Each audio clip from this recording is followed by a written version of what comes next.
안녕하세요. 외도의복TV입니다. 오늘은 외도를 끊었다는 사람들의 거짓말에 대해서 좀 나눠볼까 합니다.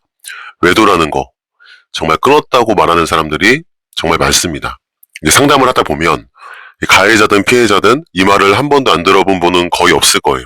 뭐 이제 끝났어, 뭐 진짜야 끊었어, 다시는 안 해. 근데 이상합니다. 끝났다는데 왜 마음은 더 불안해질까요? 왜 그 말을 들은 날로부터 오히려 잠이 안 오고 괜히 휴대폰을 다시 보게 되고 사소한 말 한마디에 심장이 쿵 내려앉을까요? 오늘 영상은 외도를 한 사람을 공격하라는 영상도 아니고 피해자를 더 불안하게 만들려는 영상도 아닙니다. 오히려 이 영상은 진짜 끝난 외도와 그리고 말로만 끝났다고 하는 그 외도를 이제 구분하기 위해서 만든 영상이에요. 제가 이 이야기를 하는 이유는 간단합니다. 외도는 사건으로만 끝나지 않아요. 외도는 관계의 구조, 또 사람의 심리, 끊지 못한 감정이 정리되지 않으면 말로 몇 번을 맹세해도 형태만 바뀌어서 다시 살아납니다. 그래서 저는 외도 끊었다던데요? 라는 질문을 들으면 항상 이렇게 되물어요. 그 말 이후에 그 사람의 태도는 어땠나요? 왜냐하면 외도를 진짜로 끊은 사람은 말보다 태도가 먼저 바뀌고 외도를 못 끊은 사람은 말이 먼저 바뀌고 태도는 그대로이기 때문입니다. 그리고 오늘 말씀드릴 내용은 외도를 끊었다고 말하는 사람들이 거의 공통적으로 하는 말들이에요.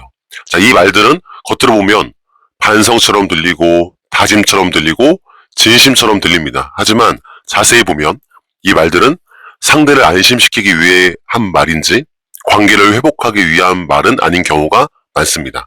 어쩌면 지금 이 영상을 보고 계신 분 중에는 이미 이 말들을 수없이 들어온 분들도 계실 거예요. 그리고 또 어떤 분은 지금 이 영상을 보면서 이 말 내가 했던 말인데 라고 느낄 수 있습니다. 괜찮아요. 이 영상은 누군가를 막 몰아붙이기 위한 게 아닙니다. 다만 스스로에게 조금 정직해지기 위한 시간이었으면 해요. 왜냐하면 외도는 상대를 속이기 전에 대부분 자기 자신을 먼저 속이기 때문입니다. 이 정도는 괜찮겠지. 이건 외도 아니지. 이제 마음은 없으니까. 근데 이런 말들이 쌓여서 어느 순간 자기 자신도 이제 무엇이 진실인지 헷갈리게 되죠. 오늘은 그래서 외도 끊었다는 말 뒤에 자주 숨어있는 5가지 거짓말을 하나씩 짚어보려고 합니다. 이 5가지는 제가 실제 상담 현장에서 정말 수없이 반복해서 본 말들이고 이 말들이 계속 나오는 한 외도는 형태만 바뀔 뿐 완전히 끝났다고 보기는 어렵습니다. 만약 이 영상을 보시면서 불편한 마음이 들었다. 이건 또 잘못된 반응은 아니에요. 오히려 가장 중요한 지점을 건드렸다는 신호일 수 있습니다. 자, 지금부터 외도를 끊었다고 하는 사람들이 가장 많이 하는 첫 번째 거짓말부터 한번 이야기해 보겠습니다. 첫째, 연락 안 해. 이 말은 외도 끊었다는 사람들이 가장 먼저 가장 자신 있게 하는 말이에요. 이제 연락 안 해. 번호도 지웠어. 차단까지 다 있어. 근데 여기서 말하는 연락이라는 게 어디까지일까요? 대부분은 전화, 문자, 카카오톡 이 3가지만 말합니다. 그럼 그 외에는요? SNS로 근황 한번 보는 건 연락인가요? 차단했다가 다시 풀어서 확인하는 건 뭘까요? 다른 계정으로 보는 건 어떤가요? 공통 지인을 통해서 소식 듣는 거는요. 이거는 연락이 아니라고 말하는 사람들이 정말 많습니다. 하지만 중요한 건 이런 연락의 형태가 아니에요. 외도의 핵심은 메시지를 주고받았느냐가 아니라 마음이 아직 그 사람 쪽으로 가 있느냐입니다.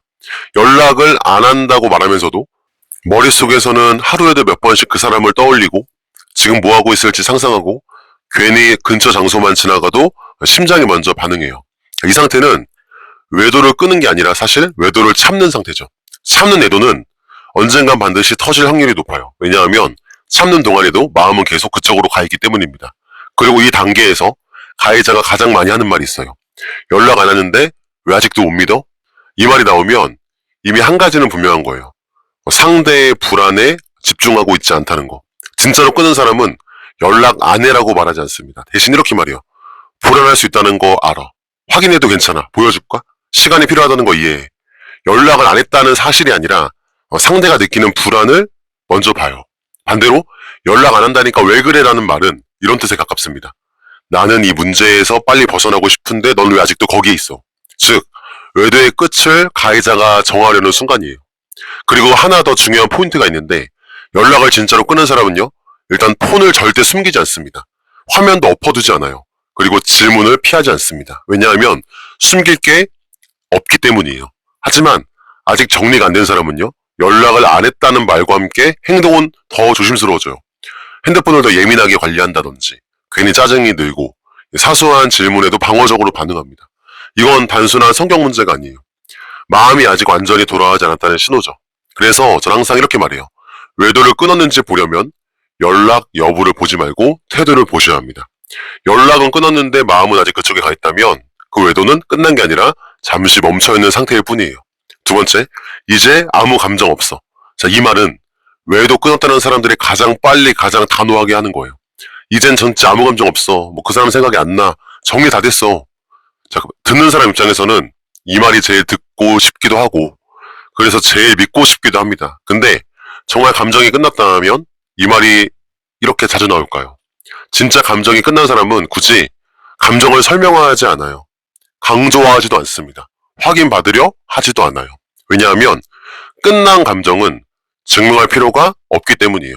오히려 아무 감정 없어라는 말은 상대를 안심시키기 위한 말일 경우가 많습니다. 그리고 동시에 자기 자신에게 하는 말이기도 해요. 이젠 괜찮아, 뭐 난 정리했어, 더 이상 문제 없어 이렇게 말하지 않으면 아직 남아있는 감정을 마주해야 하기 때문입니다. 자, 여기서 중요한 포인트는요. 감정이 끝났다는 말과 감정이 무뎌졌다는 것은 완전히 다릅니다. 많은 외도 가해자 분들은 감정이 사라진 게 아니라 감정을 누르고 있는 상태예요. 생각하면 위험해질까봐, 흔들릴까봐, 관계가 다시 깨질까봐. 그래서 없어졌다고 말하는 거예요. 하지만 누른 감정은 엄밀히 따지면 사라진 건 아니에요. 언젠간 다른 형태로 튀어나올 수가 있습니다. 갑자기 예민해진다던가 괜히 무기력해지거나 사소한 말에도 과하게 반응하거나 혹은 전혀 다른 사람에게 비슷한 감정을 느끼기 시작합니다. 자, 이럴 때 피해자가 질문을 하면 이 말이 따라와요. 도대체 더 뭘 원하는 거야? 이미 끝났잖아. 왜 아직도 그 사람 얘기를 해? 이 말의 핵심은 이런 거예요. 나는 이 감정을 더 이상 들여다보고 싶지 않은데 왜 너 때문에 다시 꺼내야 하냐? 즉 감정이 없어진 게 아니라 감정을 회피하고 있는 상태예요. 자, 진짜로 감정이 끝난 사람은요. 상대의 질문을 두려워하지 않습니다. 설명을 피하지 않고요. 같은 질문이 반복돼도 버텨내고요. 상대의 불안을 이해하려고 합니다. 왜냐하면 이미 마음속에서 정리가 끝났기 때문이에요. 하지만 아무 감정 없어라는 말과 함께 질문을 피하고 짜증이 들고 대화를 차단하려고 한다면 그거는 감정이 없어진 게 아니라 감정을 다루지 못하는 상태죠. 그래서 저는 이렇게 말해요. 감정이 없다는 말보다 감정을 어떻게 다루고 있는지를 보셔야 합니다. 없어졌다는 말은 되게 쉽습니다. 근데 마주하는 건 어려워요. 외도를 진짜로 끝내는 사람은 감정을 부정하지 않아요. 감정을 숨기지 않습니다. 대신에 그 감정을 넘어갈 준비를 하죠. 셋째, 다 내 잘못이야. 이 말 처음 들으면 좀 안도가 되죠. 아, 그래도 인정은 하는구나. 아, 그래도 반성을 하는구나. 이런 생각이 들어요. 그래서 많은 분들이 이 말을 듣고 있으면 한 발에게 물러섭니다. 근데 이 말이 진짜 반성인지 아닌지는 그 다음 문장에서 거의 바로 드러납니다. 다 내 잘못이야. 그때 내가 너무 외로웠어. 다 내 잘못이야. 근데 당신도 알잖아, 그 상황. 다 내 잘못이야. 그땐 내가 너무 힘들었어. 여기서 중요한 건 잘못을 인정했느냐가 아니에요. 잘못 뒤에 이유를 붙이느냐입니다. 진짜 반성은요, 사실 설명하지 않죠. 왜냐하면 설명하는 순간 이미 자기 방어가 되고 변명이잖아요. 다 내 잘못이야 라고 말하면서 동시에 상황을 설명하는 건 이런 의미에 가깝습니다. 잘못을 인정할게. 근데 나도 이해받고 싶어. 자, 이거는 반성이 아니라 그 책임을 분산시키는 방식이죠. 그리고 이 구조가 반복이 되면요. 어떤 일이 벌어질까요? 피해자는 처음엔 위로를 해주다가도 나중엔 이렇게 생각합니다. 아, 그래, 그때 힘들긴 했지. 아, 내가 좀 더 챙겼어야 했나? 나도 완전히 잘한 건 아니지. 자, 이 순간부터 외도의 책임은 둘 사이의 문제로 흐려지기 시작해요. 하지만 분명히 해야 됩니다. 외도의 선택은요, 개인의 선택이고요. 환경은 이유가 될 수는 있지만 그렇다고 정당화는 아니에요. 진짜로 책임을 지는 사람은요, 이렇게 말합니다. 이유 없어. 설명할 수 없어. 나도 잘 모르겠어. 그냥 내가 잘못했어. 그리고 그 말 뒤에 침묵이 와요. 왜냐면 가해자 입장에 되면 할 말이 없어요. 불륜에 대해서 나한테 물어봤을 때, 왜 그랬냐고 물어봤을 때, 물론 어떻게 설명하라고 하면은 여러 가지 환경 이야기할 수 있지만 일단 그렇게 물어봤을 때 사실 할 말이 없습니다. 전 지금 5년이 지나가고 있지만 가끔 아내가 물어보거든요. 그러면 할 말이 없어요. 그냥 잘못했다 그러죠. 변명 대신에, 설명 대신에 자기 자신을 마주하는 시간이 와요. 자, 반대로 다 내 잘못이야 라는 말을 계속 반복하면서 상황 설명이 길어지고 과거 이야기가 많아지고 상대 행동이 슬쩍 등장하기 시작하면 그건 이제 반성이 아니라 관계를 유리하게 재정렬하려는 시도입니다.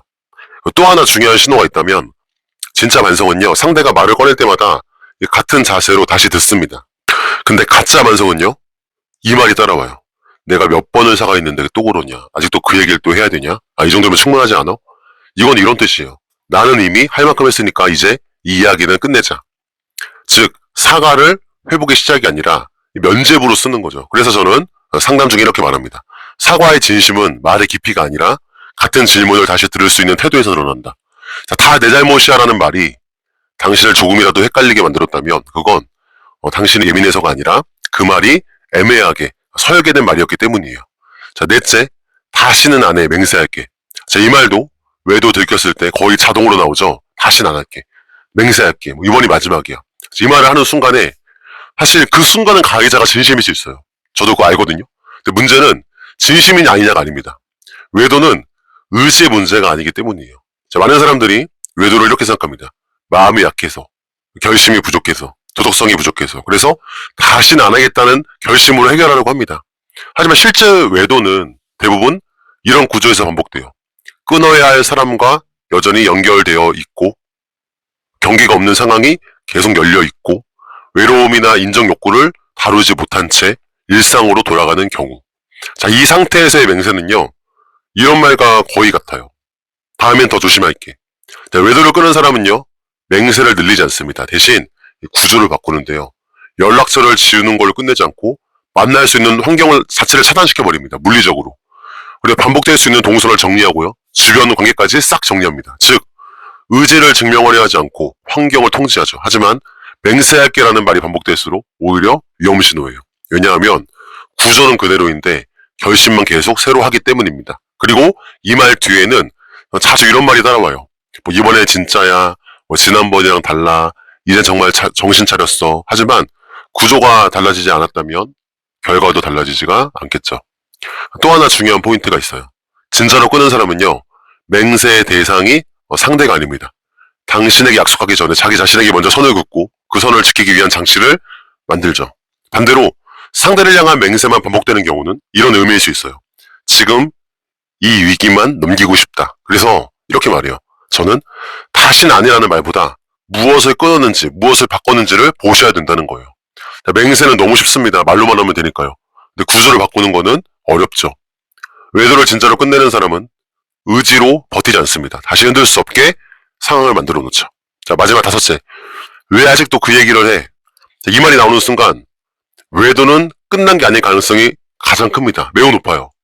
도대체 언제까지 그 얘기할 거야? 이미 다 지난 일이잖아. 나도 힘들어. 이 말은 상대 입장에선 진짜 아픕니다.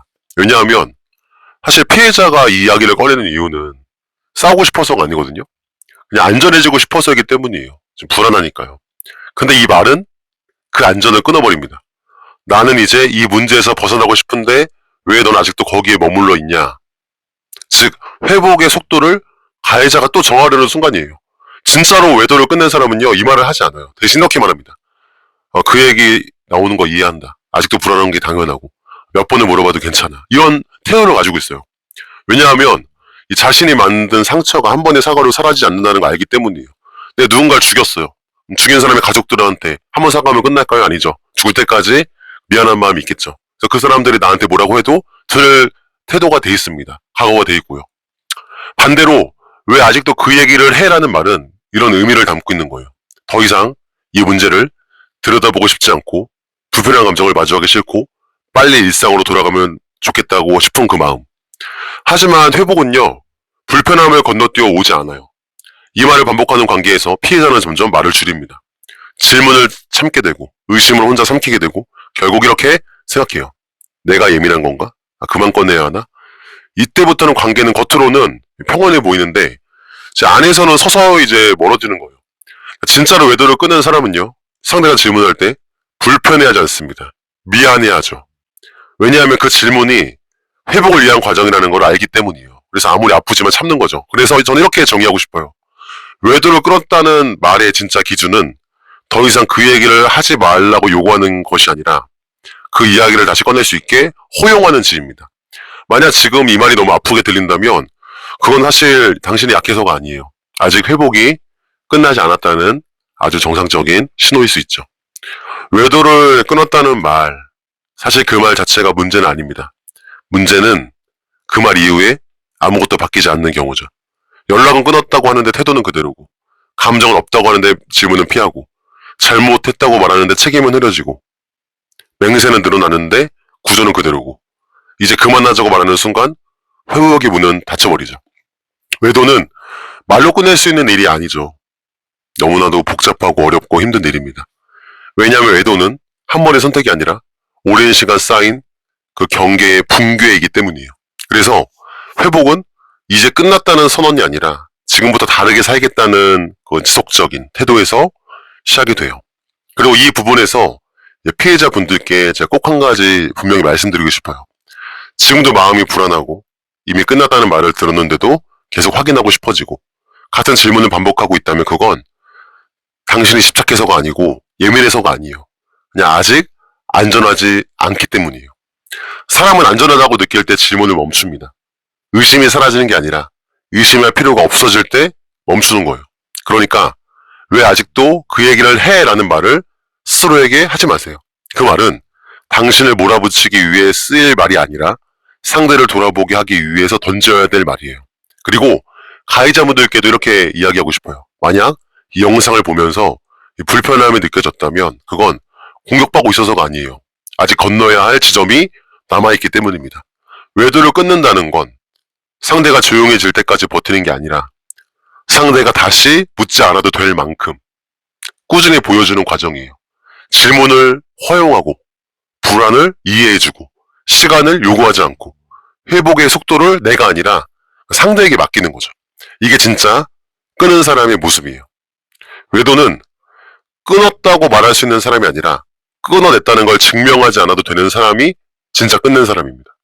말이 줄고 설명이 사라지고 대신 태도가 남을 때 그때 비로소 관계는 다시 숨을 쉽니다. 자, 이 영상을 여기까지 보셨다면 아마 마음 한구석에 이런 생각이 남아있을 거예요. 그럼 나는 지금 어디쯤 와 있는 걸까? 그 질문이 만약에 들었다면 그거를 억지로 밀어내지 마세요. 회복은요, 그 질문을 외면하지 않을 때 비로소 시작됩니다. 감사합니다.